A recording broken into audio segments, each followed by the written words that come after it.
राधे राधे गुरुजी। जी जी मैं दिल्ली से आई हूँ आओ और आजमगढ़ की रहने वाली हूँ। बताओ। तो हमारा पापा दूसरी शादी कर रखा है और उसके बाद गुरुजी वो मेरे को मारती पीटती हमेशा कि तुम घर से चली जा, तू इतनी बड़ी हो गई है, तो हमारे बच्चे हैं तो हमारा ज़मीन लिया जाएगा कि घर बनवाया जाएगा कि तेरी शादी में सारा पैसा ख़त्म हो जाएगा। कौन आपकी माँ बोलती है? सौतेली माँ? सौतेली है। कब हुई शादी पिताजी की? पिताजी की 2017 में शायद हुई है। 17। और आपकी उम्र कितनी है अभी? 23 साल। 23 साल। हाँ। भाई आई हैं आपके? नहीं, कोई नहीं है। तो आपकी माँ कहाँ गई? माँ, मेरे माँ को छोड़ दिया उसने। पिता ने? हाँ। तो आपकी माँ है कहाँ? दूसरी शादी, हमारे मामा मामी दूसरी शादी कर दिए उन।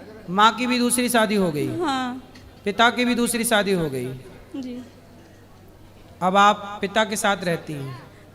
नहीं, माँ के दूसरी माँ के साथ रहती थी तो वो सोचती थी इसी बहाने भाग जाए, हम इसीलिए मारती पीटती थी कि चली जाए, मेरे जीवन में फिर न आए। फिर आप कहाँ चली गई? तो मैं सीधे आपके पास आई कि बाबा गुरुजी मैं आपके चरण में रहना चाहती हूँ। तो आप भी विवाह कर लो ना जल्दी बेटा, 23 साल की हो गई हो आप। गुरुजी मैं अकेले कहाँ जाऊँगी विवाह? आपको कोई लड़का पसंद है? पसंद हो आप ढूंढ लेना, फिर आपका भाई बन के हम आपकी शादी अच्छे से करा देंगे यहाँ। ठीक है, आप अपने लिए कोई बढ़िया लड़का ढूंढ लो। गुरुजी मैं कहाँ ढूंढूंगी लड़का? अब फिर लड़का कहाँ से लाया जाए? चलो आप ढूंढ लेना, जब भी मिल जाए, आज नहीं कल, कल नहीं परसों, अगले साल 2 साल, जब भी मिल जाए। गुरुजी ये बस की बात तो नहीं है कि मैं लड़का ढूंढ को आपको बता दूं। तो आपकी नानी वानी नहीं है? नानी नाना? नहीं, कोई नहीं। मामा? उन लोगों से मतलब नहीं है किसी से। तो फिर आपके पिताजी आपके लिए करें ना सब लड़का वड़का ढूंढ के जल्दी वो ब्याह। बचपन से वो नहीं समझते मेरे को। वो कभी नहीं, कुछ नहीं, न कपड़ा न लत्ता न बगैर खाने पीने को कुछ नहीं दिए। तो फिर अभी तक आपकी परवरिश किसने की? मैं आपके वहाँ से दिल्ली से मैं सोचे के आई हूँ कि वो दिल्ली में रहती है तो मेरी। आप अच्छा आप माँ के साथ ही थी ना अभी तक? सौतेली? हाँ, उसी के साथ ही, सौतेली माई के साथ थी। तो पापा पिताजी से बोलो कि वो करें जिम्मेदारी पूरी, इतना निभाया है। नहीं, उसके सामने वो खुद जब मारती थी ना तो कुछ नहीं, वो खड़ा होकर चुपचाप देखते थे, कुछ नहीं बोलते थे। माँ मारती है आपको? सौतेली माँ? जी। तो पिताजी कुछ बोलते नहीं है? नहीं। तो आप पढ़ी लिखी हो? 8 तक बस पढ़ी हूँ। 8वीं तक पढ़ी हो? जी। फिर उसके बाद मैं आपके यहाँ चली आई, वहाँ से सोच के आई कि मैं गुरुजी के यहाँ जाऊँगी, उनसे कहूँगी। नहीं, हमसे आपने कहा, हमने सुना भी, हम तो करा देंगे आपका ब्याह, बस लड़का आप ले आओ ढूंढ ढांड के जहाँ मिल जाए। अच्छा, ये तो बड़ी की बात नहीं है। क्यों? मैं आजकल लड़कियां तो खुद ढूंढ लेती हैं अपने लड़के। नहीं, मैं कहाँ से ढूंढूंगी? दिल्ली में लड़के नहीं मिलते? नहीं गुरुजी, मेरी बस की बात नहीं। चलो भगवान कृपा करेंगे, आपको अच्छा भी वर मिलेगा, अच्छा लड़का मिलेगा। तो आप क्या करना चाहते हैं गुरुजी? आप अपने शरण में लेना चाहते हैं? अभी आप अपनी माँ को मेरे पास लाओ, अपने पिताजी को बोलना मैंने बुलाया है, और उनको लाओ, मैं समझाऊंगा। पिता अपनी आखिरी जिम्मेदारी तो पूरी करे, ये पिता की जिम्मेदारी है कि वो कन्यादान करे। हम सब मिलकर सपोर्ट करेंगे। यदि उनके पास आर्थिक कमी होगी तो आर्थिक सपोर्ट हम सब लोग कर देंगे, हम तैयार हैं करने के लिए। लेकिन भाई ये कर्तव्य एक बाप का है। एक बाप ने आपके लिए क्या प्लान किया होगा, क्या सोचा होगा, वो जाने। ठीक है, मैं तो आज पहली बार आपसे मिला, पहली बार आपने मुझे देखा, मैंने पहली बार आपको देखा। अब पहली बार में मैं पता नहीं कैसा, मुझे क्या पता कि आपको कैसा लड़का चाहिए। मेरे को कोई इसका अनुभव नहीं है, शादी ब्याह कराने का, मतलब लड़का लड़की ढूंढने का अनुभव नहीं है। मैं भाई बन के सबका और ब्याह तो करा सकता हूँ, 10-20 ब्याह लड़कियों के, बहन बेटियों के, धन धान्य दे के विदा कर सकता हूँ, मैं ये कर सकता हूँ। पर मुझे ये अक्ल नहीं है कि आपको लड़का ये वाला चाहिए कि भाई मैं जो लड़का दूँ पता नहीं वो कैसा रहे। शादी ब्याह कराना बहुत बड़ा पुण्य भी हो जाता है, कई बार बहुत बड़ा पाप भी हो जाता है। कल को आपको गलत लड़का मिल गया और मैंने यदि वो लड़का किसी तरह से बोल दिया किससे कर लो, और कल को वो मारा पीटी करने लगा, शराबी निकल गया, चरित्रहीन निकल गया, तो मेरे को रातों रात नींद ना आएगी कि मेरे द्वारा ये पाप हो गया। इसलिए शादी ब्याह के लफड़े में मैं नहीं पढ़ना चाहता। लेकिन आप, ये जिम्मेदारी आपके पिता की है।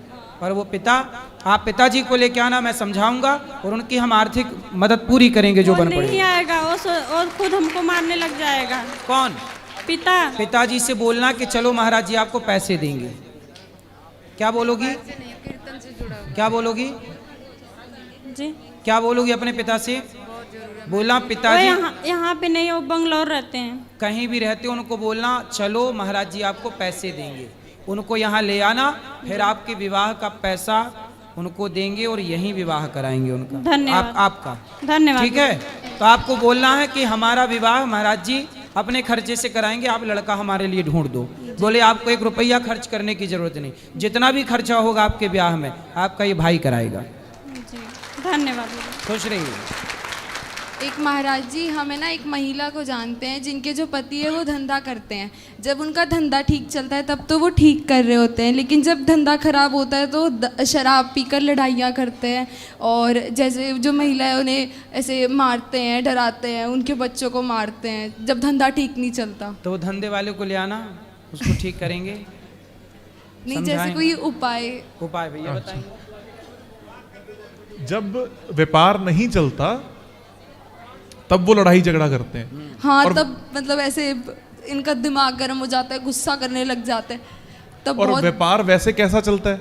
वैसे मतलब ठीक है, ऐसे हंसते बोलते, शराब तो तब भी पीते हैं लेकिन तब ऐसे लिमिट का सब चीज़ करते हैं, लेकिन जब धंधा बिगड़ जाता है तो बिल्कुल ही बावले से हो जाते हैं वो। और ये धंधा कब बिगड़ता है? मतलब कितना इसका साल में 6 महीने, 3 महीने, 2 महीने कैसा रहता है? ऐसे जैसे धंधा वैसे तो साल भर ऐसे, जैसे अभी तक तो ठीक चल रहा था, अब 1-1.5 महीने से धंधा थोड़ा बिगड़ गया। आपके घर में भी नैऋत्य यानी दक्षिण पश्चिम में शौचालय होने के कारण ही दोष है। दक्षिण पश्चिम समझे? जहां से सूरज उगता है उसके अपोजिट सामने दक्षिण पश्चिम होगा, वहां पर शौचालय होने के कारण ऐसा है। और गुस्सा भी आता है। हाँ, गुस्सा भी आता है, मारते हैं बच्चों और महिला को। तो वहीं कहीं आसपास रसोई भी है, उसी दिशा में। कहां पर है, आपको आइडिया है कोई अपने दिशाओं का? सूरज, हाँ जी। राधे राधे गुरु जी। राधे राधे। उनकी रसोई और टॉयलेट पास है बिल्कुल। यही मैंने कहा ना कि उसी दिशा में रसोई और उसी दिशा में शौचालय होगा। तो ये कौन सी दिशा में है, कुछ आइडिया लग रहा है आपको? ये नहीं पता नहीं। क्यों मैया आप लोग सूर्य भगवान को जलवन नहीं चढ़ाती हो? सूर्य भगवान को जल नहीं चढ़ाती हो?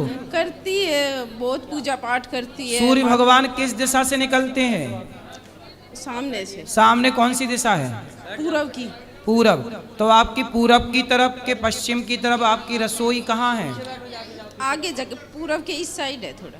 पूरब के साइड गेट है उसका। हाँ। गेट के पास थोड़ी जगह छोड़ के फिर रसोई है।